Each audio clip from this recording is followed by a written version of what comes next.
Bugün evdə çörək bişirdim. Çox qəşəng, çox dadlı, əla çıxdı. Qaynanam da bəyəndi. Pambıq kimi qəşəng mayalı xəmir gəldi.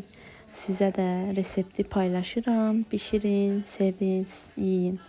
Deməli, maya hazırlamaq üçün 1 xörək qaşığı maya, 1 xörək qaşığı şəkər, 2 xörək qaşığı un və ilıq yarım stakan su.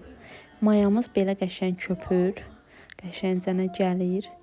Sonra isə un əlavə eləyirik, bir xeyli əlavə eləyirik. Yoğurduqca yenə lazım olsa un əlavə edəcəyik.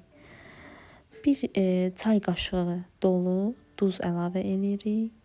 Sonra isə ilıq su ilə xəmirimizi yoğururuq. Yoğurduqca un lazım olduqca un əlavə edirik və xəmiri bir yerə yığırıq unla. Biraz da üstünə yağ eləyirik, yağla yığırıq xəmiri. Qəşəngcənə qoyuruq, qalın bükürük, xəmir gəlir. Çox gözəl xəmir gəlmişdi. Mən ümumiyyətlə mənim əlimdə xəmir çox qəşəng gəlir. Qaynanam burada kündə eləyir, çünki çörəyin kündəsini mən dəqiq bilmirəm.